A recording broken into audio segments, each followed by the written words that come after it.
ngendikane Rasulullah sallallahu alaihi wasallam ngendikane la yazalul mar'u fi fushatin min dini malam yusib daman haroman. Bapak malih nggih. La yazalul mar'u fi fushatin min dini malam yusib daman haroman. Seseorang itu boleh serilek-rileknya dalam beragama asal dia tidak punya masa lalu mengalirkan darah yang terhormat. Gamane cara Jawa ora tau mateni wong, ora tau mateni wong, ora tau mateni wong mukmin utawa ora oleh mateni wong sing muahad atau mustaman. Ya ada aturannya lah. Jadi kalau sampean urip ora tau mateni wong iku wis cara beragama iku rileks karena fifus satin mintin. Nah tentu mateni itu ada banyak sebab, diantaranya fatwa yang ekstrim.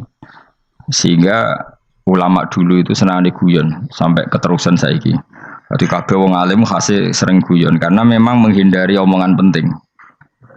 Kenapa? Karena sekali omongan penting ini kadang yu'addi ilal fatwa kita kotul. Takutnya fatwa itu ekstrim, kemudian saling apa? Saling bunuh. Sehingga masyhur itu ada pepatah bahwa statement ulama atau kolamul ulama, penanya ulama itu ahaddu minas sayf, lebih tajam ketimbang apa? Pedang, karena bisa menimbulkan macam-macam. Sehingga dulu banyak ulama kalau bab jinayat itu sudah tidak mau baca bab jinayat. Jinayat itu karena ya takutnya fatwanya itu ekstrim. Ada beda zaman Nabi itu kan enak ya. Sing Kanjeng Nabi mesti bener ya. Musuhnya Abu Jahal CS mesti salah ya. Tukaran saiki wis gak seru. Tukaran mbek kowe repot. Masih aku musuh sampean iki soalnya bener sampean. Wong ora tau urip ora tau seneng mbok musuhi ku piye ngono dadi. Kan gak penak. Jajal misalnya kiai itu karena mbek santri, wong mesti kan normalnya bela kiai ini, mergo luwih alim luwih bener. Tapi kan cara pandang lah iya sing bener kok mau ngalah kan. Iso wae sing disalahno pangeran iku sing saiki wong tua tukaran mbek anak, kira-kira wong nyalahno sapa? Enggak orang tuane apa anake. Cara kowe dadi hakim. Wong tua kok wani anak, kualat ngono yo ya lucu. Mestine kan anak kok wani wong. Tapi wong tua kok wani anak, wong tua model opo? Terus anak wani wong tua ya anak model opo? Ya model milenial, model. Tapi potensinya itu sama-sama salah. Sehingga ulama itu mulai dulu itu menghindari ngendikan penting itu menghindari karena ya tadi takut fatwa itu. Saya ulang lagi ya. Jadi seseorang itu selonggar-longgarnya dalam beragama asal tidak pernah membunuh. Tidak memburu darah yang seharusnya tidak terbunuh. Terus kalau masalah ibadah itu Allah ngambilnya sholat. Awwaluma yuhasabu bil mar'un apa? As-sholat. Pertama yang dihisab itu sholat. Jika sholatnya lolos, maka hisab yang lainnya apa? Ringan. Gempon ngoten. Terus ada hisab-hisab yang di kula waca mungkin sampean iso ngantisipasi hisab. Nah, jadilah tazulu qadama Adam atau qadama ibni Adam yaumal qiyamah hatta yus'ala an arba'in. Pertama ditanyakan dari sifat mudanya, dihabiskan untuk apa, umurnya untuk apa, hartanya dari mana, setelah mendapat untuk apa. Terus wa an ilmihi madza amila bihi, terakhir setelah mendapat ilmu itu apa yang dia perbuat. Mulane ada orang tok ilmu tidak ditakoki wae pangeran ora apa takoki. Ilmu iso nglakoni, mboten gadah ilmu ya Gusti. Terus serepet sampeyan. Dunya mboten gadah dunya. Lha apa ning dunya nggih ngentosi mati sing mon-mon niku aman apa? Sebab itu orang fakir itu masuk surga lebih cepat timbang orang kaya kacek pinten 500 tahun ketakoki. Dia apa mboten gadah napa-napa. Iso ngaji mboten. Jadi gak perlu pertanggungjawaban mereka napa sekacau kan. Nah, sementing kalau terangno ngeten ya. Niki penting rungokno. Mahsyar iku maknane iku nggon giringan. Terus kiai kuno maknane bayangno nggon mahsyar iku maknane tempat dihalonya semua manusia. Terus mauqif itu tempat diberhentikan, napa tempat diberhentikan. Terus di situ Anda innahum mas'ulun, mereka semuanya ditanya, dihisab. Semuanya dihisab. Terus ngendikane Kanjeng Nabi, hasibu anfusakum qabla an tuhasabu. Menghisablah diri kamu sekarang sebelum kalian semua dihisab. Sehingga potensi kita ini umat Islam utamanya sing tahu ngaji-ngaji ini, sampean semua dihisab ini kemungkinannya kecil. Karena ketika kowe ning donya sampean sedanteni kan biasa wis donga Rabbana zulamna anfusana. Jadi ya Allah, saya ini benar-benar mendolimi diri kita sendiri. Karena tujuannya hisab itu taubah. Taubah itu mempermalukan mereka di depan umum. Seorang lagi ya. Jadi semua hisab itu taubihan, mempermalukan mereka di depan umum bahwa mereka orang yang buruk. Sementara kamu di dunia sudah sering ngaku orang buruk. Selain ya wis wong akeh maksud ini kan. Jadi ngakuin apa Rabbana zalamna anfusana. Sehingga ngendikane Kanjeng Nabi sebuti hasibu anfusakum qabla antu hasabu. Menghisaplah diri kamu sendiri sebelum nanti kamu benar-benar dihisap. Sehingga umatnya Rasulullah itu kemungkinan kena hisap itu kecil sekali karena tadi sudah terbiasa menghisap dirinya sendiri. Apalagi kita, kata Rasulullah, saya dikasih hadiah yang para nabi sebelum saya enggak dikasih hadiah itu. Apa itu? 5 hal itu. Di antaranya apa? Kata Rasulullah, wa u'titu khawatima suratil Baqarah. Saya dikasih terakhir-terakhirnya surat Baqarah. Di surat Baqarah itu umatnya Nabi dapat bonus dan ini luar biasa, yaitu ayat Rabbana la tu'akhidna inna sina wa akhtana. Ya Allah, jangan hisab kami, jangan beri sanksi kami, jangan azab kami kalau suatu saat kita lupa atau salah. KSP nak kue urung salah, padahal mesti salah. Rai-rai ini gak mesti salah. Wes gaya perjanjian mbek pangeran Gusti. Dalam perjanjian dong, apa? Setiap saat saya salah langsung sepuro. Mohon buatan usah istighfar malih, mohon niki, mohon niku. Terus deal, soalnya deal ini. Lah itu ngendikane Kanjeng Nabi senyum-senyum senengnya ra karuan. Dan setiap itu dibaca oleh umatku, Allah sudah jawab qala na'am. Jadi Rabbana la tu'akhifna inna sina aw akhtana. Terus qala Allah menjawab na'am. Terus Rabbana wa la tahmil alaina isron kama hamaltahu 'alal ladzina min qablina. Nabi Muhammad jawab, Allah menjawab na'am. Sampai terakhir wa'fu anna, Allah jawab na'am. Kemudian para kiai itu punya kiat supaya umatnya itu hafal itu. Terus jadi bahan tahlil itu masalah ya. Faminhum ya faminhum. Sing tahlil ya ora paham, sing kritik ya ora paham. Alhamdulillah itu mesti padha-padha ra kena hisab. Mergo padha-padha ora napa? Paham. Jadi ora ono barokah kaya goblok wis barokah tenan. Mergo sing lakoni ya ora paham, sing kritik ora paham. Jadi kalimat yang di akhir surat Baqarah itu adalah termasuk hadiahnya Rasulullah yang tidak diberikan pada Nabi sebelumnya. Ini apa ini? U'titu khawatima suratil Baqarah. Saya dikasih akhir surat Baqarah. Gini ku setiap doanya umat Nabi Allah jawab napa? Na'am. Jadi ya Allah la tu'akhidna, jangan kasih sanksi kita inna sina au akhtana. Allah jawab na'am. Itu satu. Terus kedua, umatnya Nabi itu kalau dosa itu tidak perlu prosedurnya harus istighfar. Banyak amalan yang menjadikan diampuni. Misalnya kafaratul majlis itu lafadznya agak istighfar. Subhanakallahumma bihamdik misalnya. Dan banyak imatatul adza anit thoriq. Misalnya Nabi pernah cerita ada seseorang yang nakal, kemudian gara-gara menyingkirkan duri di jalan yang ganggu orang lewat, kemudian Allah memaafkan. Ada yang dimaafkan karena ngombeni anjing, macam-macam lah. Kemudian ngombeni santri, macam-macam. Sehingga potensi kita dimaafkan itu tinggi sekali karena ada sekian amal yang itu menjadi sebab ridhanya Allah Taala.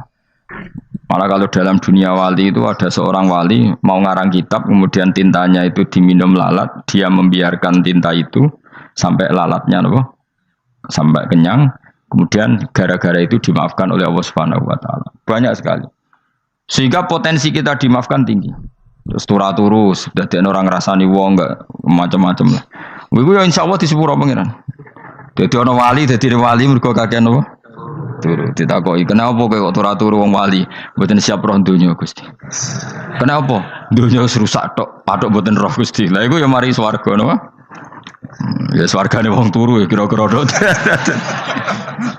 Tapi jadi umat Nabi itu luar biasa. Makanya saya yang heran nih, kalau ada orang alim bikin gerakan terlalu tenanan itu keliru. Biasa mawon. Turu ku ya ibadah, wae agar gak zina, gak maling, wae agar gak nglakoni dosa gedhe ini sanggep ae napa? ibadah. Karena tadi Rabbana la tu'akhidna in nasina wa akhtana. Terus Allah jawab na'am.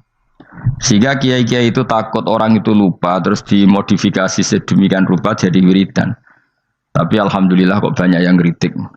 Jadi ya biar seimbang, no? Seimbang kepada alam demokrasi. Jadi kalau lagi kecewa ambek sing kritik, mereka insya Allah rapati paham masalah usul ini. Karena satu-satunya cara supaya orang paham itu pancen yo dijak latihan bareng-bareng. Gak ngono malah ra paham blas. Ya tapi tadi ya semua itu resiko. Zaman Nabi Sugeng ana ibadah sunat dilakoni terus Nabi yo duka, kuwatire dianggap wajib. Tapi nek ora dilakoni blas Nabi yo duka, wong sunat ora tau dilakoni. Jadi sudah alhamdulillah sekarang ana sing ngritik, ana sing setuju biar seimbang no. Wong padha ora pahame wae napa? Padha paham. Padahal makna ayat itu luar biasa. Rabbana la tu'akhidna in nasina wa akhtana. Terus kedua, Rabbana wala tahmil alaina isron kama hamaltahu alal ladina min qablina. Ya Allah, jangan beri beban kami sebagaimana Engkau memberi beban kepada orang sebelum kami. Dulu itu kalau ada orang yang salah, itu harus dibunuh oleh orang yang tidak salah. Liyaktulal bari minkum al mujrima, supaya yang tidak salah membunuh yang salah. Sehingga ketika umatnya Nabi Musa menyembah anak sapi ijel itu, apa kata Allah? Fatubu ila bariikum faqtulu anfusakum. Kamu syaratnya tobat harus saling membunuh, yaitu orang yang terbebas dari dosa itu membunuh yang tidak dosa. Masyhur itu. Terus Allah mengirimkan mendung yang pekat terus gelap. Ketika gelap itu yang al-bari yang enggak dosa mengeksekusi yang dosa. Sekarang kan enggak, paling tangkap KPK.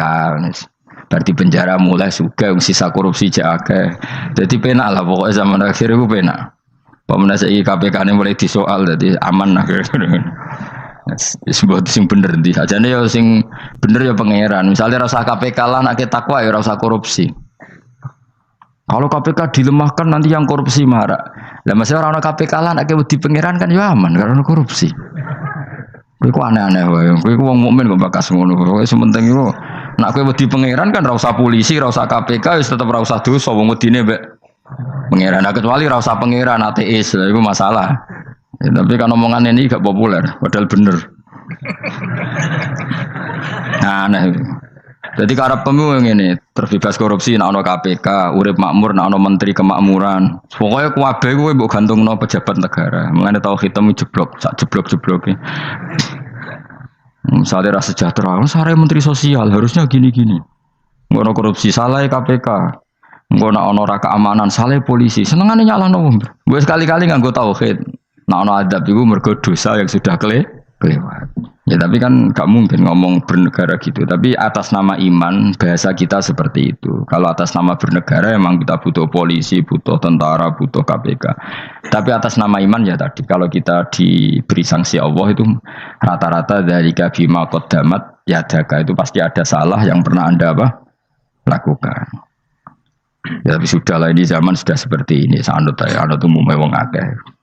Kalau terang namanya masalah hisab ya. Hasibu anfusakum qabla antu hasabu. Kamu menghisaplah diri kamu sebelum kamu dihisab. Misalnya saya sebagai ulama, tentu hisab terberat saya itu kitmanul ilmi, menyembunyikan apa? Ilmu. Karena ilmu kalau disembunyikan tuh bahaya sekali. Bayangkan di alam fisik. Misalnya ada orang berkebutuhan pada kemaksiatan, terus di situ ditulis bar, karaoke misalnya. Orang bisa ke sana karena ada tulisannya, ada WA-nya, ada alamatnya. Kemudian ketika Anda bisa Fathul Qorib, tidak ada tulisannya. Harusnya Anda juga nulis ahli Fathul Qorib, ahli Fathul Mu'in, nah, atau ahli Jaljalut, tulis saja. Ahli Primbon. Enggak apa-apa, tulis saja. Penerus Ronggo Warsito, tulis saja. Zaman gendeng, nara melok gendeng, rakeduman, tulis saja. Tapi barokahnya tulisan itu kan orang bisa tahu. Makanya kenapa banyak orang sufi yang sudah menyembunyikan diri warnanya nakal-nakal. Karena dia disalahkan Allah. Karena menyembunyikan ilmu. Saya itu orang yang senang tertutup. Kecuali masalah ilmu. Saya mau mengajar terbuka seperti ini. Karena tadi awal dari dikenalinya kemakrufan adalah dimaklumatkan. Awal dari dikenalinya keburukan juga karena maklumatkan. Betapa celakanya kalau kemungkaran dimaklumatkan sementara kebenaran tidak dimaklumatkan. Makanya Mbah Mun itu sampai berfatwa, Mbah Mun guru saya itu. Nah ono masjid ra ono menawarane Mbah Mun duka. Masjid kok ora ono menarane, wajib ono. Dulu saya iskal, kenapa menara jadi wajib? Tapi setelah saya tambah angan-angan, secara fikih jelas tidak wajib. Tapi coba bayangkan, misalnya ada bar lampunya tinggi, orang dari jauh tahu itu bar, sehingga kalau mau maksiat misalnya ingin ke sana. Sekarang misalnya masjid gak ono menarane, ada orang ingin sholat, ono masjid tahu ora. Tapi baru kayak ada menaranya kan? Tahu. Intinya semua kebaikan itu harus dimanarohkan. Makanya manaroh itu dari kata nur. Dimenarakan. Dari kata nur. Dari kata dicahayakan. Dimaklumatkan. Sehingga mulai dulu lama itu meskipun humul itu menyembunyikan diri. Tapi kalau masalah ilmu mereka membuka diri. Loh, coba kalau misalnya ngaji seperti saya ini. Saya tidak terang-terangan jadi orang alim. Sebetulnya nggak baik. Kalau kamu ujub, sombong, aku orang alim itu tidak baik. Tapi kalau kita kan tidak karena ujub tadi, harus memaklumatkan.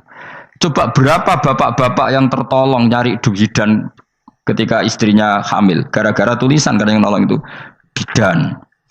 Ya kan? Dokter gigi. Atau kalau nggak dokter, ya ahli gigi. Ahli gigi itu yang dipasang tanpa medis itu. Tidak kamu menjadi tahu karena apa coba? Tulisan kan. Tapi kenapa kebaikan tidak seperti itu? Harusnya sampean ya tulis saja. Misalnya sampean enggak alim saja, maklar orang alim. Siap menyalurkan ke tempat-tempat orang alim. Coba TKI tenaga kerja itu. Mereka tahu Korea, Hongkong karena tulisan penyalur tenaga kerja. Tulis saja rumah kamu penyalur ke orang alim. Nanti antar ke beduan. Kalau ada orang tanya, maksudnya gimana? Kalau butuh orang alim tak antarkan. Oh ya sudah, itu kalau se-Indonesia. Itu luar biasa. Jadi yang ngajinya dulu Fathul Qorib sampai bab sholat itu saja ahli Fathul Qorib sampai bab sholat. Terus saja dalam kurung pemahaman pas-pasan. Lo coba dokter itu kan fair. Kalau ilmunya pas-pasan tulis dokter umum. Kalau dia merasa pinter dokter spesialis. Dan itu menjadi orang tahu. Tulis saya kan ke ahli saraf.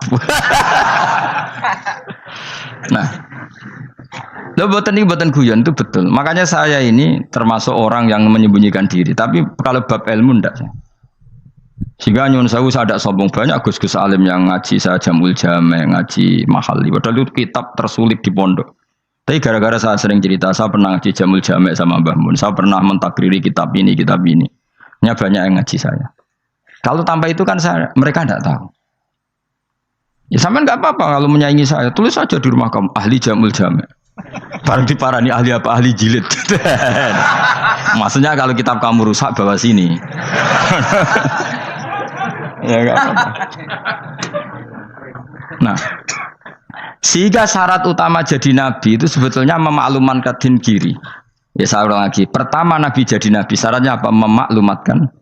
Sehingga pertama beliau jadi nabi naik gunung Sofa, kemudian ya maksara Quraisyin halummu ilayya, wahai orang Quraisy kesini. Terus nabi mulai manggil satu-satu, ya bani Abdi Amanaf kesini, ya bani Fihr kesini. Terus saya ini adalah an-nadhirul mubin, saya sekarang diangkat jadi nabi. Terus Abu Lahab marah-marah, tabban laka ya Muhammad alihada jama'tana. Muhammad kamu itu orang sial, kita enak-enakan tidur gara-gara kamu manggil kita datang, ternyata hanya untuk urusan seperti ini. Makanya terus ada tabat yada abi labi watab. Tapi yang iman kemudian tanya, Muhammad kalau kamu setelah jadi nabi misinya apa? Saya diutus Allah untuk kamu menyembah Allah, tidak boleh menyekutukan Allah. Dan Allah memerintahkan kamu afaf itu meninggalkan zina, meninggalkan maling gini-gini. Coba kalau nabi tidak memaklumatkan diri, jadi nabi seklunak-klunus, ketemu wong monggo nggih. Ada tembu dia nggih. Sing ngerti nak nabi ku sapa? Sehingga orang-orang yang humul, yang menyembunyikan diri itu di bab ulama masalah besar itu. Karena ciri utama dosa adalah kitmanul ilm. Makanya Nabi sidik amanat tabligh fatona. Tabligh itu lawan katanya apa? Kitman. Makanya saya ngaji di mana-mana. Saya di Jakarta ngaji, di sini ngaji, di Pasuruan ngaji. Harus dimaklumatkan ilmu. Dan kalau ada orang tanya ya tak jawab. Saya tuh kitab yang paling aneh di pesantren, misalnya yang mulai aneh lah. Gak jamul jamek. Saya sampai sekarang masih ngajar jamul jamek. Kitab yang aneh. Macane lagi roh judulnya wis pusing. Jamul Jawame, kumpulane pira-pira kumpulan. Dadi ilmu apa ae ana ning kono. Sing gak ana ilmu dukun, mboten enten. Ilmu carane bodoni ya ora ana. Ning kono mau carane mlebu swarga tok. Mane potensi kula mlebu swarga itu tinggi sekali. Cara sing model piye duwe. Dadi mun. Dadi cara sing model piye duwe. Dadi cukup banyak napa? Cara. Sampe nek cara sitok ora mesti kula nu gak ada cara kathah. Dadi nek dari cara iki mentok ganti cara iki mentok. Ya terakhir paling gampang itu cara nganggo fadhole pangeran. Iku kena mbok tiru. Pokoke mbok swarga nganggo fadhole pangeran. Masalah utama kita sebetulnya itu. Makanya saya tidak pati cocok sama orang sufi itu. Kebenaran itu harus dimaklumatkan. Sementara orang sufi itu ingin menyembunyikan diri. Itu kalau untuk yang alim itu tidak bagus. Wong kita saja tahu itu dokter atau bidan karena tulisan. Ini bidan, ini dokter. Dan mereka jujur, dokter umum, dokter spesialis. Loh, coba misalnya di kota, kamu tulis saja penyalur kebaikan. Orang yang ingin mondok, pondok pilihannya ada, Sarang ada, Peloso, Lirboyo. Kalau saya ke sana gimana? Saya kenal busnya, tak anter. Wan keren, sudah ada penyalur. Kalau orang bisa tersalurkan ke Korea, ke Korut, ke Jepang karena tulisan, kenapa tidak banyak orang tersalur kebaikan karena tulisan? Gue orang mau kelunak orang jelas. Meskipun nanti ditawari orang, mesti dulu sih ahli takrib, mesti wong guyu, ahli fathul qorib sampai bab sholat. Tulis saja jujur, maaf tapi hanya sampai bab sholat. Tulis saja, ada maafnya bareng, maaf tapi sampai bab sholat. Enggak apa-apa. Paling untuk wong sowan, darian mau doa jenengan 2 tahun. Tapi ini bodohnya mau 3 bulan, mulai ngaji ini dok bab. Enggak apa. Lalu itu dulu memang begitu. Rasulullah zaman Sugeng itu kalau ngajari santrinya itu balighu anni walau ayah, maklumatkan ke kampung kamu meskipun 1 ayat. Banyak sahabat kalau ditanya ya tidak bisa karena ngajinya ada hatam. Tapi ya terus, gak apa-apa, kok tak soal Abu Bakar, tak soal Umar, ditanyakan yang lebih pintar. Saking tidak pahamnya sahabat itu lucu, ketika ada ayat wa kulu wasrabu hatta yatabayyana lakumul khaytul abyadu minal khaytil aswad. Itu kalau mau tidur ya benar-benar bawa benang putih sama benang hitam, ditulis dipasang di pintunya. Jadi kalau makan diinceng lagi, kok masih belum kelihatan, wah masih boleh makan. Terus begitu. Kalau sudah mulai syuruk, mulai padang, wah berarti sudah imsak. Jadi karena makanlah dan minumlah sampai benang hitam terbedakan dari benang putih. Artinya kalau malam kan dulu kan nggak ada listrik, nggak ada lampu, berarti kalau benar-benar masih malam nggak terlihat, berarti masih boleh makan. Nanti terus dilihat gitu. Terus, ya sudah wakafnya di situ. Hatta yatabayyana lakumul khaytul abyadu minal khaytil aswad. Wakaf dulu. Terus akhirnya Kanjeng Nabi itu piye kok umatku jadi masangi benang ini. Akhirnya Jibril teko. Ini makanya unik dalam ulumul Quran. Satu-satunya ayat yang diturunkan hanya 1 kata itu ya ayat itu tok. Terus Jibril datang, Muhammad ayatnya itu kurang sitok. Minal fajr. Terus ditambahi minal fajr. Jadi minal fajr itu unik. Ada Jibril jauh-jauh dari langit. Iku mau nurun apa? Minal fajr. Makanya kalau kamu nanti dites, kalau ingin jadi dokter tafsir dites, ada 1 kalimat yang diturunkan jauh-jauh Jibril ke bumi. Apa kalimat itu? Jawab baik, minal fajr. Wis alim gue yakin alim. Memang ikut tak? Masa itu? Mereka gara-gara sahabat itu terus masangi apa? Benang ngincang. Akhirnya minal fajr. Baru mereka tahu maksud fajar, maksud apa? Benang hitam artinya malam, benang putih artinya fajar. Sodik sudah menyingsing. Semenjak itu sudah ada benang-benangan karena jadi orang-orang ngono maksudnya iki kurang sithik gitu terus turun apa? Minal fajr ya. Jadi nanti kalau sampai latihan tes jadi dokter apa? Tafsir. Ayat mana yang diturunkan hanya 1 kalimat atau 1 kata jawab apa? Minal fajr. Itu lolos langsung dokter. Pun pinter. Ya pinter ngerpek maksudnya orang tinggal. Lah nanti hubungan kita dengan Allah ya seperti itu. Sejauh mana kita memaklumatkan Allah, sejauh mana kita mengkampanyakan Allah. Saya berkali-kali bilang, saya kemarin kan di Korea itu sebetulnya hanya saya yakin hanya doa saya sering berdoa ya Allah Engkau dipuji di langit dan di bumi. Lalu kalau di bumi ateis, itu caranya kayak apa? Dulu saya itu terobati karena Uni Soviet setelah persemakmuran banyak menjadi negara Islam. Berarti itu bukti bahwa Allah pun dipuji di bumi Uni Soviet. Lalu yang kayak Korea kayak apa? Ternyata betul Koreanya tetap ateis, tapi gara-gara diserbu wong Indonesia. 49.000 wong Indonesia ning Korea Selatan. Iku mbok gawe sing salat separuh, iku jek pira? 24, kira-kira ya selawe digawe selawe ewu. Selawe ewu salat kabeh, tahlilan kabeh surwame. Lah kok sing ngritik tahlil muni sunah Rasul tok surwame. Pokoke rame lah walhasil. Kita tahlilan wah itu enggak ada hadisnya. Gak apa-apa sing penting muni hadis sing sitok tahlil muni hadis ya ibadah, tahlil ya ibadah. Mbok lah soal kok bener ding totalan guri sing penting rame, maksudnya sementara rame ngomong visi Islam. Gitu Islam tahlil, situ Islam sunnah Rasul gak masalah. Wong ape yakin bener saiki ya ora ono klarifikasi. Tapi sementing kan kabeh ngomong tentang Islam. Artinya gini, Allah punya cara untuk supaya bumi Korea itu ada yang bertasbih bersujud. Mil'us samawati wa mil'ul. Allah tidak kurang cara. Golek wong kedonyan ditawarik ke sana demi uang. Bareng wis ning kono dielingno pangeran. Segawe masjid, kontrak masjid macam-macam lah, masjid kontrakan ning Korea. Nang kene ra ono masjid. Pusing. Saya pernah ngisi di satu masjid itu gambare pintu gerbangnya bukan salib kan. Ternyata tingkat 1 itu gereja, tingkat 2 bar, tingkat 3 masjid. Kadang ya kebalikan masjid, bar, gereja. Satu gedung.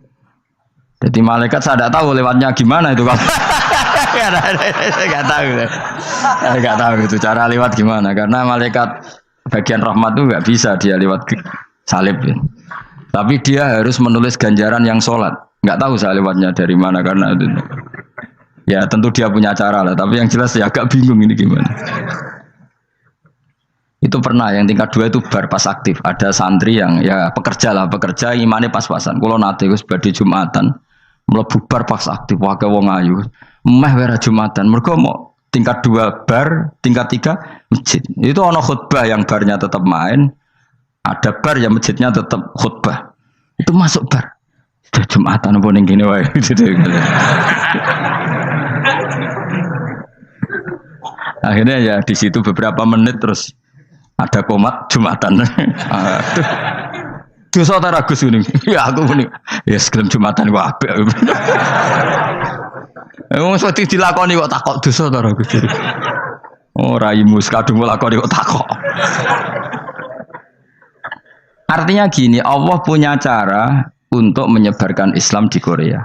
Sama seperti Allah punya cara untuk menyebarkan Islam apa di Indonesia. Dulu orang Gujarat, Punjab, ya sejarah ini menurut saya ya tetap sebagiannya benar.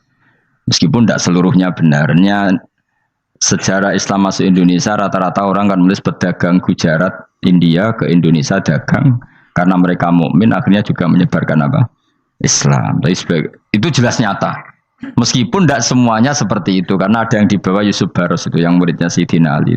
Terus juga ada yang dibawa beberapa habaib dari Yaman langsung ke Indonesia kayak yang di daerah Tuban itu kan langsung habib-habib dari Samarkand langsung ke mana? Tuban. Makanya saya bilang sejarah itu semuanya benar karena memang variasi masuknya Islam di Indonesia itu banyak. Jadi itu enggak masalah. Sampean niru sing kedunyan mawon sing luwih gampang napa? Lho nggih to, kayak Jakarta itu kan kota kayak gitu, baru kayak wong kedonyan orang ke Jakarta semua. Gara-gara tahu mondok pedutan tadi ahli Fathul Qorib tadi yang sampai bab salat, terus bikin masjid. Iku coba takoki faraid terang ora iso kan. Pemene takoki muamalah terang ora iso, tapi nak trimo carane salat sing batal apa ngentut roh dene. Aduh. Ilmune kok roh nak nganti bab iku jek roh. Sing batal salat apa jek roh dene. Ngentut nyekel wong wedok jek roh. Tapi mbok aja takoki sing detail apa? Cara mengenali kiblat dengan hisab ya marosdil kiblat itu serang arah iso. Atau nganggo komputer itu loh. Nganggo jam, nganggo kompas. Padahal ana ilmune ya marosdil apa? Kiblat. Di bulan tertentu, hari tertentu itu nanti matahari tepat di atas Ka'bah.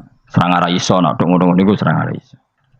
Ya saya ulang lagi ya. Jadi kesalahan kita adalah kebenaran itu kita sembunyikan. Padahal awal dikenalnya Islam itu lewat i'lam. Fasda bima tu'maru. Kebenaran harus dimaklumat. Tapi problemnya Islam Indonesia tuh kadang humul tuh bangga.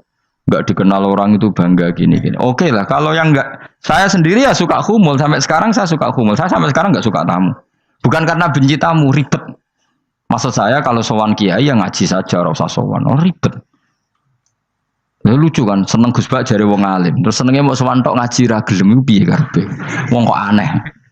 Iku berarti kalau do karo kowe seneng dokter, di konsultasi obat ra gelem tapi ngajak jagongan. Dok, jenengan tiyang pundi? Jenengan manggen dalam mriki mulai tahun pinten? Lah ya kowe takok dokter kemalan. Mesti nek kowe takok laram apa, obate apa kok malah kenalan. Pindah Jogja tahun pinten, Dok? Dan jenengan kawin mriki tahun pinten? Lah wong jare Gus Bae wong alim kok sowan ngono. Jenengan kelahiran tahun pinten, Gus? Zaman dinosaurus. Wong alim kok takoki lahire iku piye karepe? Sesuk tak gak takok pisan matiku kapan, Om. Coba betapa naifnya kita kalau kita suka dokter, terus kemudian kamu takok, Dok, kelahiran tahun pinten jenengan? Aneh gak? Nak kowe seneng dokter mergo mau konsultasi berobat ya ngomong saja apa yang kamu butuhkan. Aku seneng wong alim yo ngaji titik. Nah, kowe misalnya seneng artis, ndelok konser artisnya takok, kelahiran tahun piro? Gak penting, penting artis ayu mbok delok seneng, wis sudah gitu aja. Ora wong alim yo ngono, ngaji seneng. Ini kadang wong Jawa lucu, seneng wong alim sowan terus takok-takok. Waneh, iku dudu obat ngono, yakin. Maksudnya bu sing profesional, maksudnya sing rontok bener sidik lah, jadi wong aja bener nemen-nemen gak mungkin wis pokoknya bener sidik-sidik. Makanya kemarin ngaji apa Nasoihul Ibad kan gitu, mujalah satu ulama artinya apa? Fi majlisil ilm ketika ngaji, ora kok mujalah satu ulama utawa sowan matekno wong ngene nyatet. Kulo termasuk kiai yang kampanye ini. Soalnya termasuk kiai terkenal tapi sing tamu kulo rapati kathah. Gue jaga masyaallah tenan wis. Muga-muga rodok tobat sithik-sithik lah maksudnya. Maksudnya ya sudah lah. Ya tadi hubungan wong alim ya sudah ngaji. Kalau hubungan sama dokter ya tanya konsultasi apa? Medis. Kan lebih enak. Nah, hubungan mbek dukun wis takok wis. Mbah niki menyangking pundi? Kok jenengan dermemel nglafadzno apa sing kalimatnya sing jelas kena apa nak dermemel mandi nak jelas kok ora mandi ku piye takono aku yo guru pun mbek dukun wong kalimatnya ora jelas kok mandi nak jelas gak mandi kok nak jelas kita bodoh ini ayo guru mantra iku mesti gak wae rungokno tenanan kalimatnya terus ora jelas dukun-dukun dulu. Ya kok mandi, nak jelas malah mandine tenan ora ya ora. Ya saya ulang lagi ya. Jadi sebab itu di Quran sering ada kata i'lamu, kenalilah, ketahuilah. Jadi awal dari agama ini adalah harus tahu. Maka menyangkut harus tahu ini lalu Allah bikin media. Media itu apa saja. Tapi lalu kita bisa berdebat tentang media, itu yang kita tidak tahu nanti hisabnya di depan Allah Subhanahu wa taala. Saya sampai sekarang itu nggak tahu, nggak pernah bilang halal, nggak pernah bilang haram. Misalnya gini ya buat ini dengerin ya. Di Korea ini sering teman-teman cerita, ada beberapa majikan yang baik sama umat Islam, yang bekerja Muslim. Itu kalau dipamiti sholat kan, Pak majikan saya mau sholat. Sholat itu apa? Mereka bilang dengan bahasa analogi di Korea, pokoknya sholat itu sembahyang. Ketika sholat itu ditanya sama orang Korea, lo kamu itu sembahyang kok tidak ada patungnya? Karena pengetahuan mereka yang namanya sembahyang itu ada patungnya. Ada yang baik, apa sekalian tak belikin patung? Jadi wong Islam pas sholat tuh didelok ngarepe dhuwure kok gak ono patung. Ono sing ape sujud tuh digambarno salib. Mergo dekne denger-denger kalau karena tidak tahu Islam itu apa. Sementing ada personifikasi Tuhan. Ada lagi ini yang agak ngeri. Ada pegawai Garuda karena dia agak terpelajar waktu sholat dia sholat sama krunya di mall. Itu langsung security mall nelpon polisi. Ini ada ritual teroris gitu. Jadi sholat itu dianggap mukadimah sebelum ngebom. Jadi ritual. Pertanyaannya adalah karena mereka tidak pernah ngerti sholat itu kayak apa. Dan kadang-kadang orang ngerti bahwa sholat itu adalah ritual umat Islam itu lewat media. Media itu bisa berita, bisa dokumenter, bisa apa saja. Kita tidak pernah tahu cara Allah mengertikan. Seperti kita tidak pernah tahu madzhab Mu'tazilah, tahunya itu dari kitab-kitab ahli sunnah wal jamaah. Coba kita semua misalnya tahu madzhab yang aneh, Mu'tazilah, Jabariyah, Qadariyah, itu dari kitab mereka apa dari kitab ahli sunnah? Dari kitab ahli sunnah.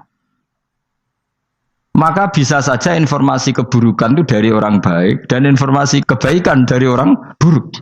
Kita tidak pernah tahu. Karena ini yang bisa ngelola hanya Allah Subhanahu wa taala, tidak bisa, kita tidak bisa, hanya Allah yang bisa. Maka perdebatan Ahmad bin Hambal dengan Haris al-Muhasibi itu seperti itu. Misalnya gini, tak kiri contoh. Haris al-Muhasibi itu orang alim alama, dia ahli sunnah mandat, pokoknya ahli sunnah sekali. Dia mau ngarang kitab tentang dia menentang Mu'tazilah, menentang Qadariyah, menentang Syiah. Terus setelah mau ngarang kitab, ditanya sama Imam Ahmad, ya Haris, kalau kamu ngeritik Mu'tazilah, awalnya gimana caranya kalau ngarang kitab? Ya saya cerita pendapat mereka dulu, lalu saya saya tentang. Imam Ahmad guyu-guyu. Bukankah setelah kamu cerita mazhab mereka plus argumentasi mereka, jangan-jangan pembacanya sudah tertarik. Pas kamu nentang, kamu sudah dianggap gawe-gawe. Karena kadung tertarik. Saya tak contoh wae, misalnya gini, kowe sekarang rasa bareng dadi wong soleh biasa wae. Aku ono gambar wong wedok montok tak tulis, hindari ini. Kira-kira dia maca hindari apa gambare? Enggak jawab ya, kira-kira lho. Sing mbok nikmati kata hindari apa? Sing mbok eling-eling kalimat hindari apa gambare? Kira-kira. Padahal tulisannya apa? Hindari bahaya ini. Bahaya ndi terus didelok. Terus sing dieling-eling ora hindarine tapi sama. Pendapat Mu'tazilah itu ada yang menarik. Misalnya gini, menurut Mu'tazilah, seseorang masuk neraka ya karena amalnya, masuk surga ya karena amalnya. Apa artinya kalau masuk surga karena fadli Allah? Lalu gunanya amal apa? Mungkin pembaca kan tuh, wah ini proporsional ini. Gak ada ahli sunnah, jadi bus warga mereka fadli pangeran. Kok enak? Lalu gunanya amal apa? Padahal dia tahu pendapat Mu'tazilah itu dari kitab itu, kitabnya orang ahli sunnah. Gak pernah tahu kita. Ya saya ulang lagi. Itu kan ibarat kayak KUHP. Kamu baca KUHP draft, terus kamu cocok. Kamu mesti nyalahkan yang demo. Atau baca buku selebaran orang demo, kan terserah kamu. Kamu kan punya akal, kan tetap milih. Tetap milih. Problemnya kata Imam Ahmad itu, ketika kamu menceritakan pendapat Mu'tazilah, bisa-bisa orang itu kadung tertarik. Ketika mulai kamu tentang, orang itu gak tertarik sama penentangan kamu. Berarti kamu ikut menyebarkan Mu'tazilah. Sama seperti tadi, gambar perempuan yang agak jorok tadi, sebetulnya tak tulisi kata hindari. Padahal Ruhin gak tahu, eling wong wedok gara-gara tak kei gambar hindari bahaya ini, malah jadi eling. Orang eling tulisannya eling. Nah, hakikat saya ini penyebar kata hindari apa penyebar gambar itu? Coba. Lalu status saya ini pengedar gambar itu apa pengedar kata hindari? Lah iya yang mengedarkan kata hindari tapi yang mengedarkan. Nah, sama sekarang pertanyaannya, kalau kamu ngarang kitab anti Mu'tazilah, itu sebenarnya pengedar mazhab Mu'tazilah apa penentang? Ya pengedar juga karena umat tahu dari kitab kamu. Dong toh. Lah ya mulane ku dadi perdebatan, kok kaya iya kaya ora. Juga tuh gale gini misalnya, kamu jangan milih presiden yang dari militer, itu pasti keras, tegas, terus kaku. Ternyata pembaca itu wataknya militer, lu cari yang begini, pusing kan kamu. Agak suka presiden sipil, nggak tegas. Padahal kamu nulis itu untuk menggiring orang milih presiden. Jangan milih yang militer, pasti tegas, nggak demokratis, nggak nerima pendapat. Ternyata pembacanya suka saya punya pemimpin yang tegas. Habis kamu kan? Yang tahu hati orang itu siapa? Makanya ketika kitab ahli sunnah dipenuhi dengan cerita-cerita madzhab Mu'tazilah, itu sebetulnya kamu itu pengedar apa penentang? Itu pertanyaan Ahmad bin.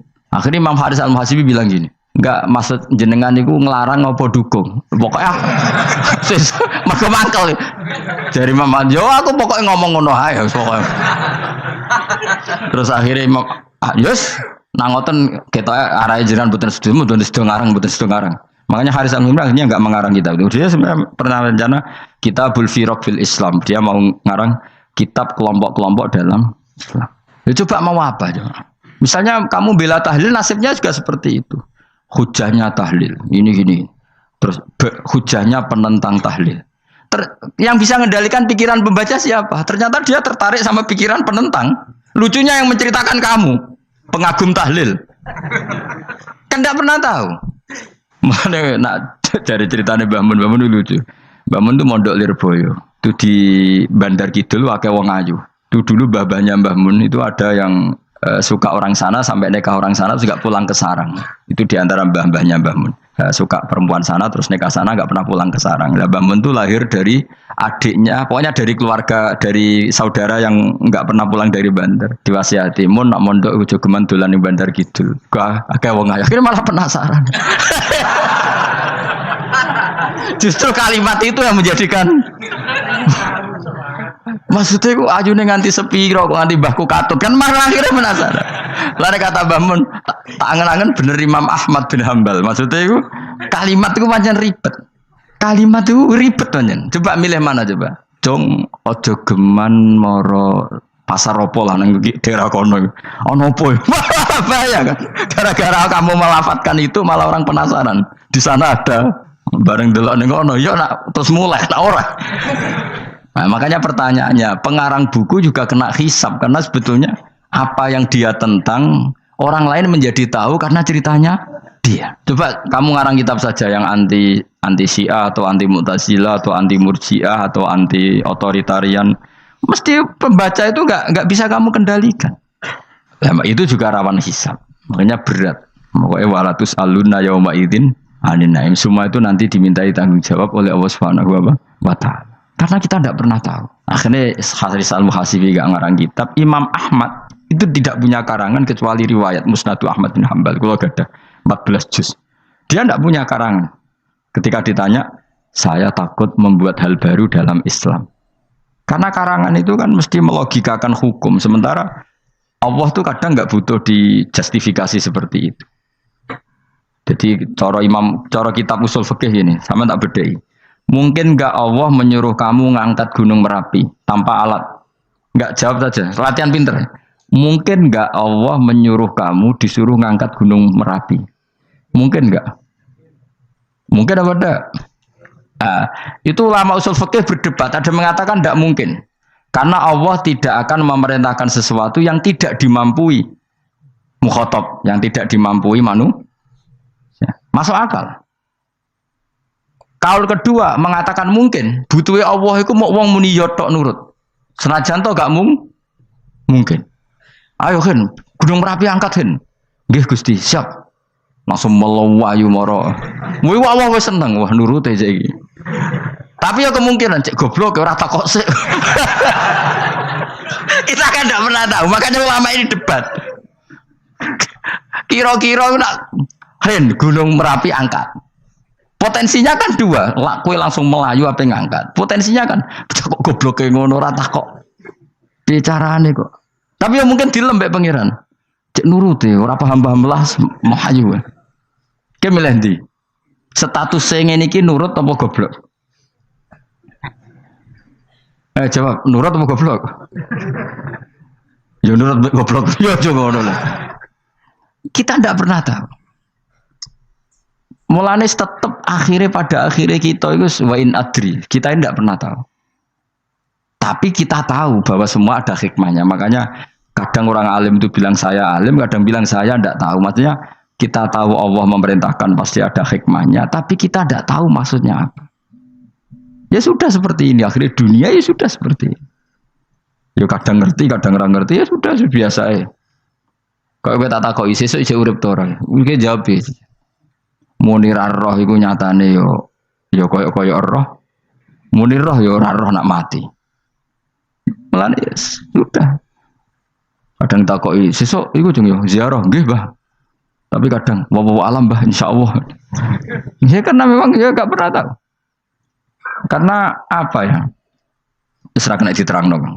Lane kula niku gak ada kitab-kitab perdebatan ulama, nak gejol-gejolkan ngoten niku. Saya ulang lagi ya, kalau kamu mengarang kitab menentang pendapat Mu'tazilah, itu artinya kamu menceritakan pendapat Mu'tazilah, lalu menyebarkan kesalahan mereka. Pertanyaannya, pembaca pertama kali tahu pendapat Mu'tazilah gara-gara cerita kamu. Itu sama, pembaca tahu gambar perempuan gara-gara edaran kamu. Meskipun kamu menulis hindari, tapi kan menjadi tahu. Kamu berarti penyebar kata hindari apa penyebar gambar? Apa penyebar kata hindari?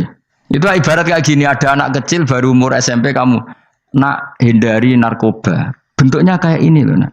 Padahal anak kamu itu bakat soleh yang nggak terlintas narkoba. Gara-gara buat cerita ini menjadi tahu. Sekarang omongan iku dihisap tahu orang menjadi tahu gara-gara kamu. Tapi kamu nggak ngandani, takut anak kamu kejebak narkoba. Milih mana? Bingung tau ke? Wingi-wingi ra bingung ora tau mikir. Maksudnya ya terus. Aku ya gumun, mbak wong ora tau mikir ya udah urip.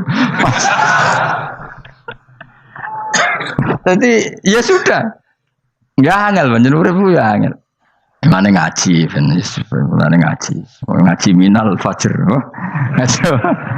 Minal fajr. Itu satu-satunya ayat sing turun mau sak kalimat. Jadi ora sak ayat mau sak kalimat, sak kata kalau dalam bahasa Indonesia. Mun kula terusno. Oh, masalah yamin iki kula terangno. Yamin itu maknane arah kanan. Arah kanan maknane arah yang dikira benar. Jadi orang Arab bilang kalau sesuatu benar itu disebut kanan. Mulane ashabul yamin. Tapi kalau orang salah disebut ashabus simal. Jadi sebetulnya itu bahasa-bahasa, ya memang bahasa Arab seperti itu. Partai kanan berarti benar. Kalau partai kiri salah.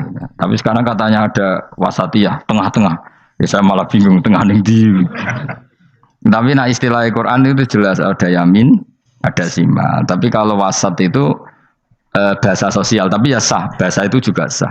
Wong napa sebut ini ummatan wasatan litakunu syuhada'a napa wa kadzalika ja'alnakum ummatan wasatan. Mun kula terusno, jadi arah kanan itu maknanya apa? Arah yang benar. Makanya disebut ashabul yamin. Kalau salah disebut ashabus simal.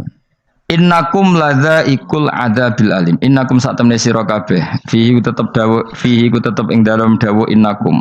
Iltifatun te ono iltifat. Iltifat iku ngerubah redaksi. Mau kan tentang hum itu dhamir ghaib, tapi sekarang jadi dhamir mukhatab.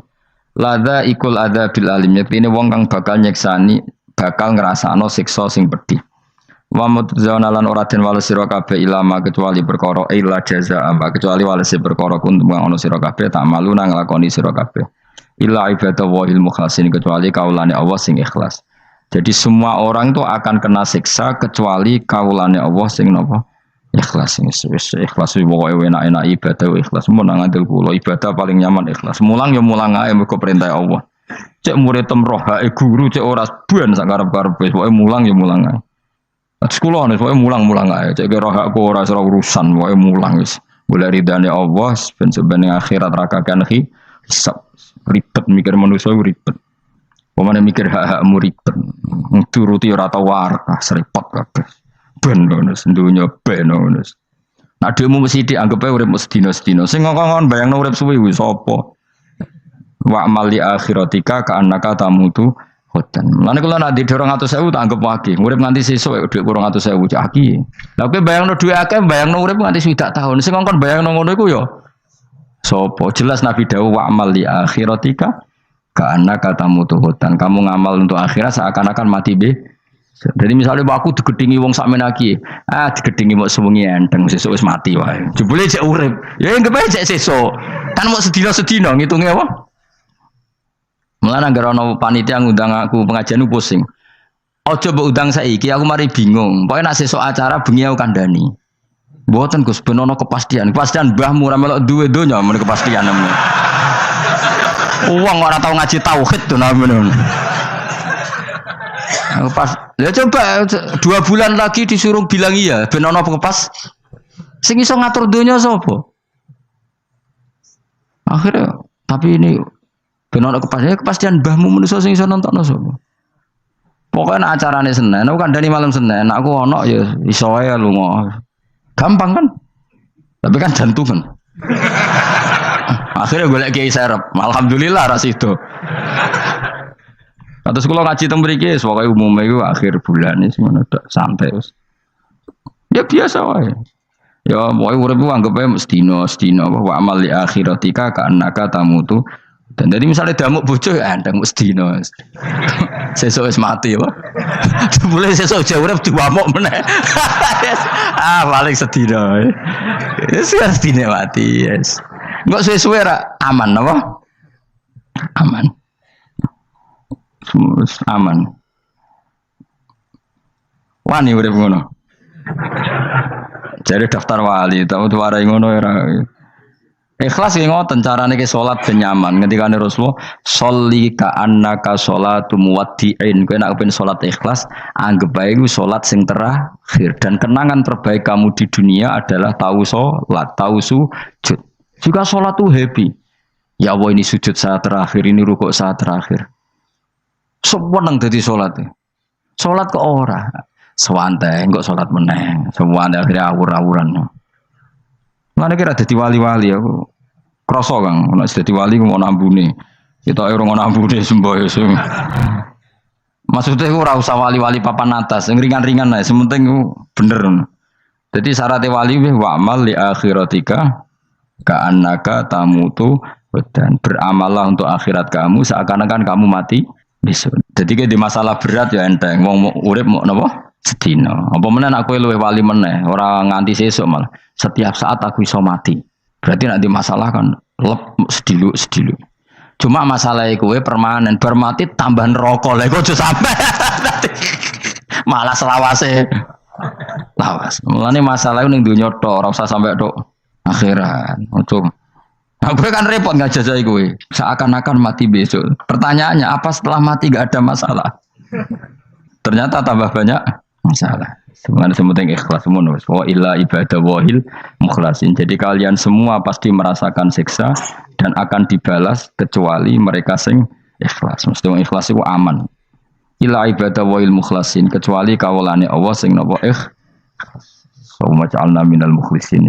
Mungkin kula jenengan sedanten termasuk tiyang sing napa ikhlas. Pokoke dilatih, nek dilatih dipaksa, pokoke luwateh paksa. Nggih kus pokoke paksa. Paksa supaya sampean ikhlas. Ya wae misale kowe ngandalo pejabat ya mati.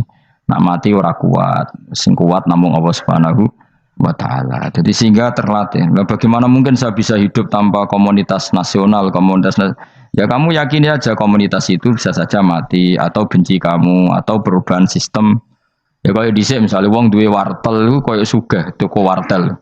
Bareng ono HP gitu tuntas. Dulu misalnya wong duwe telepon rumah itu kaya sugih ono HP ya tuntas.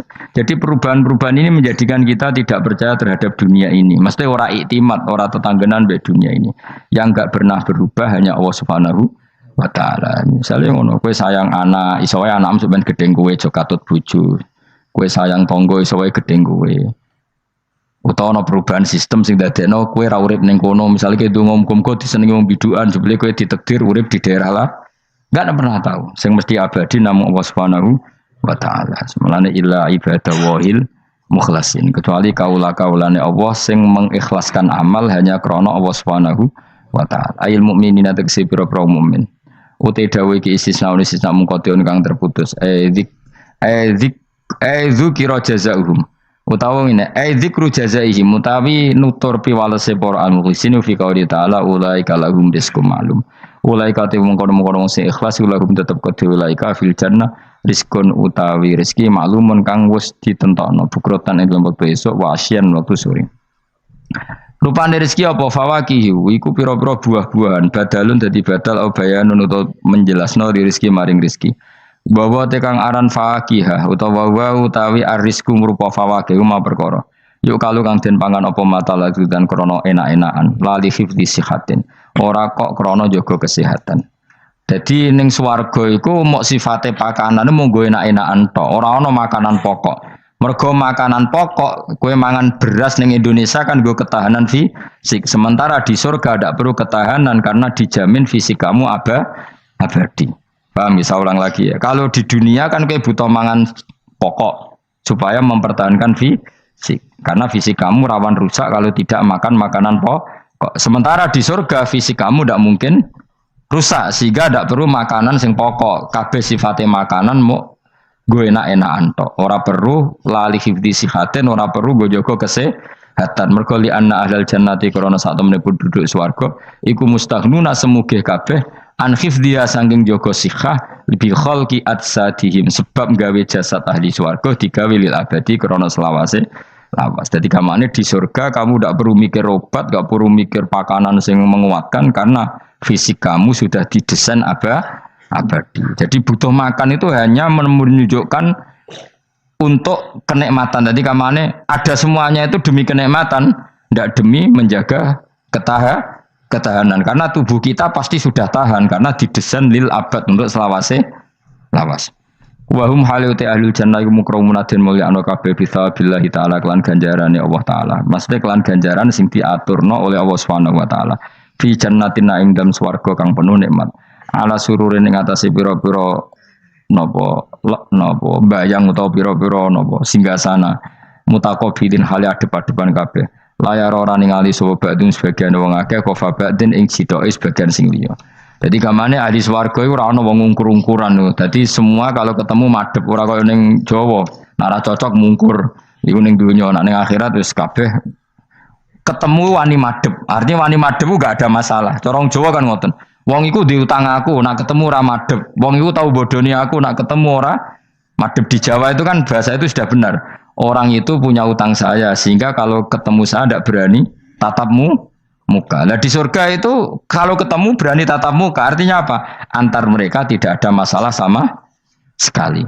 Yutofu dan iderno atau didarno alaihi mengatasi ahlul jannah ya ala kul dan saben-saben suci minhum sangi ahlul jannah apa bikasin kelawan gelas.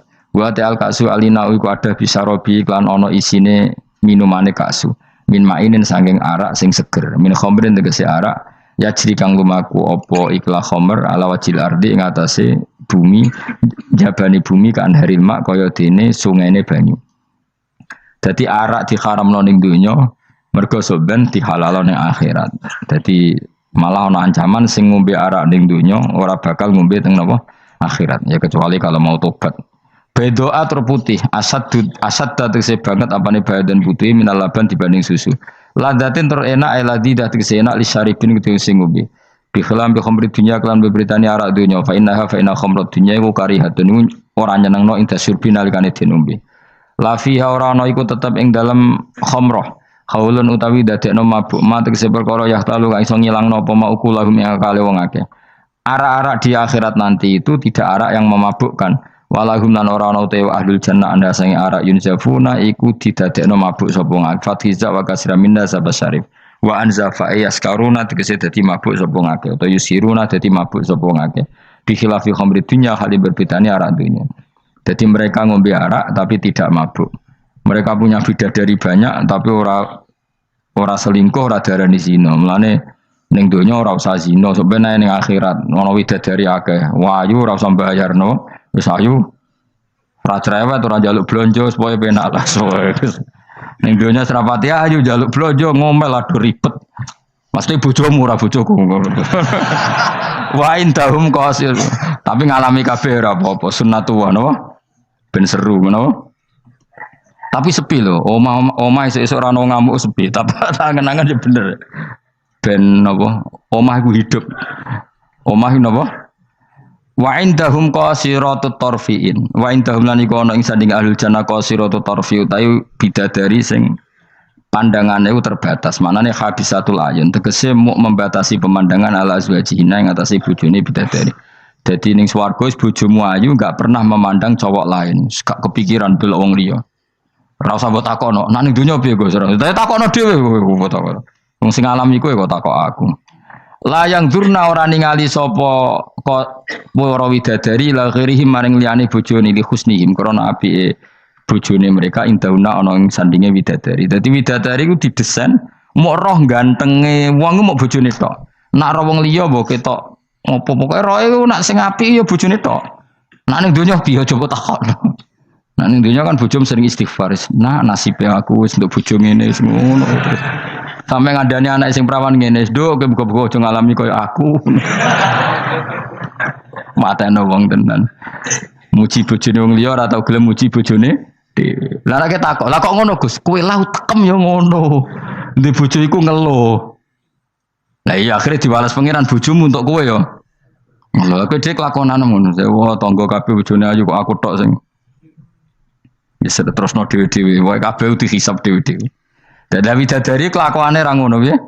Membatasi matanya hanya untuk suaminya karena mereka tidak pernah melihat kebaikan selain suaminya. Nah lagi di bojo ngono berarti min ahlil jannah. Yo mau cuancang ning kamar iku bener ora wong liya. Ben sing ganteng kowe tok jan sing lanang kowe tok. Tapi dianggap wong stres ya. Kena undang-undang saiki penjara. Ngajak bojo ra gelem kok peksa napa? Iku mesti bojone ayu sing akeh mlebu penjara. Nek bojone elek kan padha ra gelem.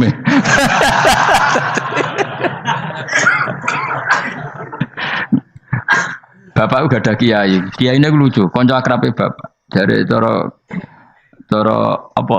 Cara koncone bapak ini. Ono wong bojone elek, iku sampean hisabe gede. Lah kena apa iki? Lah anak ora tahajud salahno pangeran, wis bojo elek kok ora duha, ora tahajud. Nak bojo maju nu pantes, ora tahajud perkara kelon. Wis elek ora tahajud e opo wae. Dadi kiai iku memperberat hukum. Dadi cara kiai iku wong kok bojone elek, iku sok ben disalahno pangeran. Kenapa kira tahajud? Nggih ngantuk Gus. Lah kowe bojomu sak ora tahajud, dane anak bojomu. Ayo, malah ora tau tahajud. Mulane pangeran gambaro nabi sempurna. Nabi ku nak tahajud. Iku Aisyah turu ning ngarepe. Aisyah ku wahyu prawan turu ning ngarepe. Iku tetep diterusno tahajud. Jajal kowe di bojo wahyu, apa tahajud terus bojomu gelem kira-kira mbok terusno to? Milih ndi? Bojomu elek ora tau tahajud, mau kelon apa meneh bojomu. Kanjeng Nabi gambarane iku pe salat, Aisyah turu ning ngarepe, iku diterusno salat. Sampai Aisyah kecewa, piye wong iku malah tahajud terus sih. Masyhur nek ada hadis-hadis. Aku ora ngarah, kowe kebayang. Di bojo ayu ape tahajud, pas bojo apian lho. Lah aku parah meneh wis bojone elek. Kelon ra gelem mergo elek, tahajud ra gelem mergo ngantuk, gak di prestasi. Lafit ora donya ora akhirat. Parah wis parah wis. Marani ngene iku marani. Jebule dongane kebanteren, ya Allah, meskipun di dunia aku di bojo elek, kula nyuwun bidadari sing ayu teng akhirat, bojomu tangi telabrak. Ora usah ngono, ora usah ndonga wis pokoke ya Allah. Kabeh ana gentine Gusti. Tapi bahasane aja jelas ya Allah ngono. Kabeh ana apa? Aku bojomu ngamuk. Apa Mas maksude? Yo, maksude ra piye biasa. Mulane kula nek ana imam ndongakno ngono iku ora mentolo. Imam salat jenazah, jane donga iku ora usah banter-banter. Lha donga kok ngene, misale Ruhin mati, iku nak dongane ngene, ya Allah wa abdilhu zaujan khairan min zauji wa daran min dari. Itu nak diterjemah bojomu ngamuk loh. Ya Allah kasih dia istri yang lebih baik ketimbang istri yang sekarang. Wa daran khairan min dari, kasih dia rumah yang lebih baik timbang rumah yang. Tapi alhamdulillah doa faham yo. Amin. Amin. Padahal doa itu sangat menyinggung loh. Ya, isi ada apa donga iku? Iku aja terusno, maksudnya iku. Nah, wong mati kan dongane diantar ya Allahumma terus pokoke wa abdilhu zaujan khairan bin zauji wa daron. Itu nak diterjemahkan. Gusti niki mawon teng donya di bojo ngeten niki teng donya mawon. Genti nggih Gusti teng akhirat. Kan artine ngono. Apa wa abdilhu digenti tambah Gusti kok. Tukar tambah maksudnya Gusti. Jadi wong ra paham barokah. Amin amin. Nah kalau mboten ate maca donga niku. Langsung badaron khairan min dari. Mergo nak zaujan kadang sing wedok isih nangis. Cek muni amin amin wah perkara gitu. Maksudnya doa iku ya ora ngono, tapi terjemahannya kan ngono, wa abdilhu zaujan khairan. Maksudnya gini loh. jadikan kalau istri kamu itu nanti masuk surga, berarti terjemahnya itu jadikan watak istri ini lebih baik ketimbang watak yang sekarang. Plus ada tambahan di sana karena nanti kan widadari Ibrahim jarimu 70 ya. Berarti 70 siji apa 70 plus bojomu? Gak 70 itu 70 siji. Tapi jare ngomong paling ayu sing kodonya yo. Tenan ora yo kowe sampeyan delok wae ora usah takok aku saiki sampeyan delok. Lah gunane opo kowe takok aku jebule mlebu neraka. Gak penting, ngono iku rasa kiyaine yo goblok, takoki ngono dijawab, ora usah dijawab. Mlebu swarga sik, lagi takok. Lah nek kono bantah, nek wis swarga ora usah takok, Gus. Lah iya padha mlebu neraka gunane opo ro iku? Ya ora usah takok yo. Pokoke kok ning swarga ketemu, ya Gus bener jebule jenengan ngono. Gampang kan? Ya tapi aku aja padha mosok santrine entuk 70 ki ini 70 ya ora. Tetep aku ora trimo, jumlahe padha ya ora trimo. Kadar ayune padha ya ora trimo. Tetep mbek pangeran ya tetep beda tetep. Padha-padha numpak pesawat ya tetep beda kelas e sembrono iku. Tetep beda. Nontor apik mripate dihamul ayun terus mripate iku gedhe hisanuha tegese jembare ayun. Dadi nak wong Arab bayangno wong ayu iku ya mripate gak sipit. Ya pancen ya tenan kowe ro wong ayu Arab be ayu Cina tetep ayu Arab. Mergo ayu Arab khase napa inun dihamul ayun mripate gedhe. Sayu-ayune wong sipit be ayune wong ya cek wae saiki. Salah ayune wong Uzbek be ayune wong Cina. Kowe milih ndi? Uzbek senajan to ngono mbok pilih ya ora gelem pokoke. Mau ngongkon milih wae. Milih ndi kan? Ayune Uzbek be Cina. Uzbek, tapi sing mbok pilih ora gelem. Yo milih wae saya apa? Mau milih. Maksudnya itu tenan bener pangeran pokoknya ayu sing kelas standar sing dihamul ayun. Kana guna koyok-koyok sedune.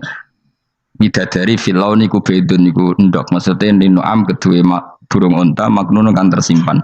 Mastunun disimpan biraisihi kelawan utorisihi kelawan apa sayape utawa iku lho sing bulune ikilah anuam. Maksudnya koyok endok putih sing terselip utawa tertutupi oleh bulu. Maksudnya indah. Ya wong ayu transparan ambek rontok kena kere iku seru sing rontok kena kere ngono lho. Pokoke ngono. Wis kowe milih wae senajan turun kesampaian pokoke milih saiki wae. La yasilu ora tumeka ilahi maring ikilah apa ayun utawa maring ikilah ainihinna apa hubarun apa bletuk. Walau nuhu wa wa albayat fi sufratin wa ahsanu ing dalam agak-agak kekuningan ahsanu alwani nisa iku luwe apik-apike warnane wong wedok. Pokoke ora usah takok sebenarnya lakoni. Faqbala mengko madhep sapa ba'dum sebagiane ahlul jannah. Ba'du ahlil jannah tegese sebagiane ahli swarga madhep ala ba'din ngatasi sebagian yata sauna hale saling takok sapa ahlul jannah. Amma sing perkara maro kang wis liwat apa mabihim kelan ahlul jannah fid dunya ing dalem dunya. Iki kula terus nomase ra iso dilereni. Niki kan critane ngeten iki. Wong ahli swarga niku nek ning swarga niku takok kanca bisnise ning donya. Nah, mitra bisnise iku mlebu neraka karena kafir. Iki nunjukno nak wong saleh iku oleh kancanan wong kafir. Asal ndak harbi lho ya. Saya ulang lagi ya. Misalnya kowe urip ning Uni Soviet atau urip ning Korea atau bahkan urip ning Jakarta. Kan bisa saja mitra bisnismu ini orang kafir. Tapi dia perlakuannya ke kita baik. Urusan profesionalitas kerja juga apa?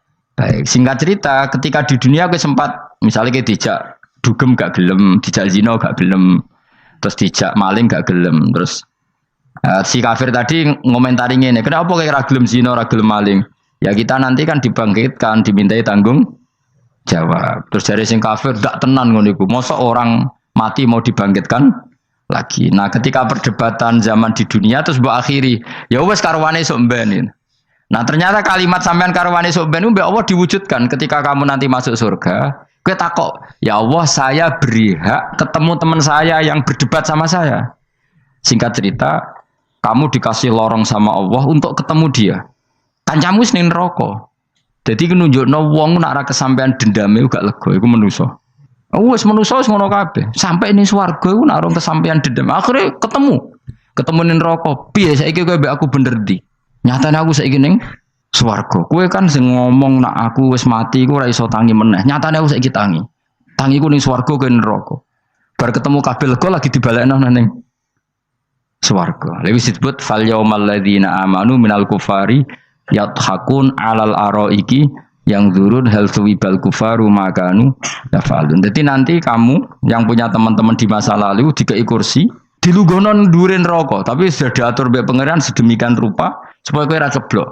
Tapi nek aku milih ora usah jajal jah, mau tetep wis milih. Artinya nek kowe dendam ku dituruti mbek pangeran. Misalnya ana wong sing nyang ning donya kok ngojang ngaji tak entuk apa? Kowe cek mangkel diomongi ngono. Terus kowe baru kayak ngaji jalan mlebu iku ora lega nek gak ketemu wong iki. Lah repote jebule ketemu wong iki swargane sak dhuwure kowe. Wah yo. Repot. Akeh-akeh ora insyaallah ora, nek sing nyai insyaallah ora bakal swarga sak dhuwurmu. Tapi yo nek umat Nabi muga-muga di sepuro. Nek dhuwure takoki, lho ketawone aku kok swarga sak dhuwurmu. Bariku aku gebutun terus istighfar. Sementara ke bar tanya dedam terus, mulane swarga ndek. Tanah ngono ya repot to. Tapi intine ning ayat iki iku ana wong soleh kancanan wong kafir. Zaman ning donya sering dinyek nak sampean ra ono hari kebang. Lah iku wong sing mukmin mlebu swarga iki gak lega sedurunge mengkonfirmasi ulang ketemu koncone sing zaman ning do dan iku ambek Allah diberi hak. Napa diberi? Hak iki disebut apa? Fal yaumal ladzina amanu minal kufari yadhakun alal araiki yang zurun hal suwibal kufaru makanu ya falun pun jeng terus nokola ko iluminum gak diterangno ora iso ngakhiri pokoknya ngono sok ben terusane kola ko iluminum ini kanali korin. Assalamualaikum warahmatullahi wabarakatuh.